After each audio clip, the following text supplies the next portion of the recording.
Hello students. So today we will start new topic.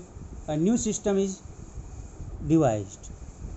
So by the early 19th century, many of the company officials were convinced that the system of revenue had to be changed again. तो company के कुछ officers ने 19th century की शुरुआत में ये महसूस किया कि जो रेवेन्यू सिस्टम है उसको बदलना चाहिए. How could revenue be fixed permanently at a time when the company needed more money to meet its expenses of administration and trade. उस वक्त जब कंपनी को बहुत ज़्यादा पैसों की ज़रूरत थी अपनी एडमिनिस्ट्रेशन को और ट्रेड को सही चलाने के लिए. So in the north western provinces states of the Bengal presidency, most of this area is now in Uttar Pradesh. यानी कि जो वेस्टर्न प्रोविंसेस था वेस्ट बंगाल का, आज की डेट में उसका वो पार्ट उत्तर प्रदेश में है. An Englishman called Holt Mackenzie devised the new system which came into effect in 1822. So 1822 में मैकेंजी द्वारा एक सिस्टम इंट्रोड्यूस किया गया और वो 1822 में लागू हो गया. He felt that the village was an important social institution in north Indian society. उसने महसूस किया कि जो है इंडियन सोसाइटी में, नॉर्थ इंडियन सोसाइटी में विलेज का बहुत महत्व है and needed to be preserve, और चाहते कि उसको प्रिजर्व किया जाए. So under his direction collectors went from village to village. तो कलेक्टर्स जो रेवेन्यू कलेक्ट करते थे वे गांव गांव दौड़े. इंस्पेक्टिंग द लैंड को देखा, मेजरिंग द फील्ड्स, खेतों को नापा, and recording the customs and rights of different groups. और हर लोग के राइट्स को, उनके कस्टम्स को रिकॉर्ड करने लगी. The estimated revenue of each plot within a village was added up to the calculate the revenue that each village mahal had to pay. तो इस तरीके से उन्होंने हर विलेज का लैंड का टोटल माप करने के बाद, मेजरमेंट करने के बाद ये डिसाइड किया कि यह गांव इतना रेवेन्यू पे करेगा.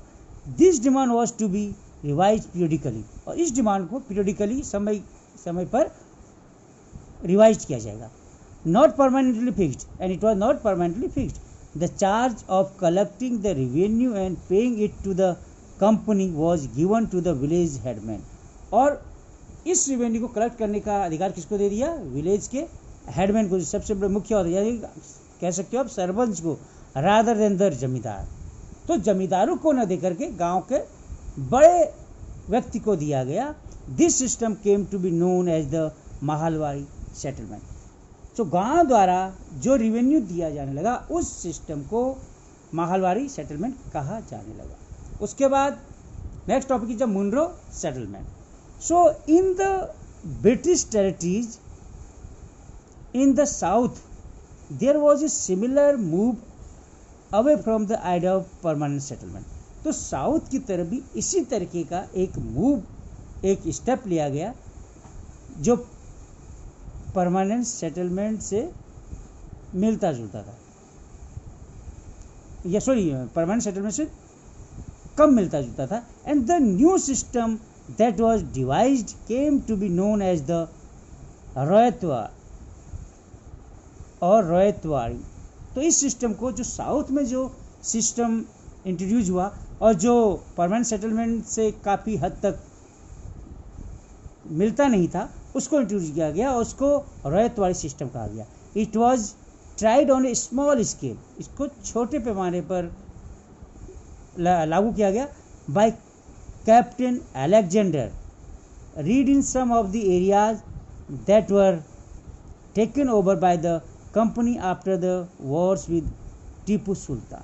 तो टीपू सुल्तान के साथ युद्ध के बाद कंपनी के जो कैप्टन्स के द्वारा ये लिया गया. And subsequently the result of that developed by Thomas Munro, and this Ryotwari system was developed by Thomas Munro, and this system was gradually extended all over South India. और ये सिस्टम पूरे साउथ इंडिया में extend कर दिया गया. Reed and Munro felt that in the south there were no traditional zamindars. उन्होंने ये महसूस किया कि साउथ में कोई भी ट्रेडिशनल जमींदार नहीं है. The settlement, they argued, had to be made directly with the cultivators who had tilled the land for generation. तो इन्होंने क्या इस सेटलमेंट में क्या किया, डायरेक्टली ये अधिकार जो है उन लोग को दिया गया जो खेत में काम करते थे, यानी जिनके अधिकार में खेत था.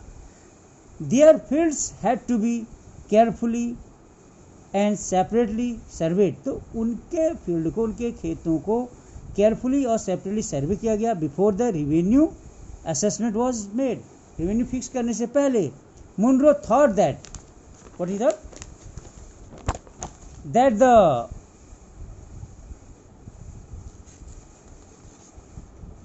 That the British should act as personal father figures, protecting the royals under their charge.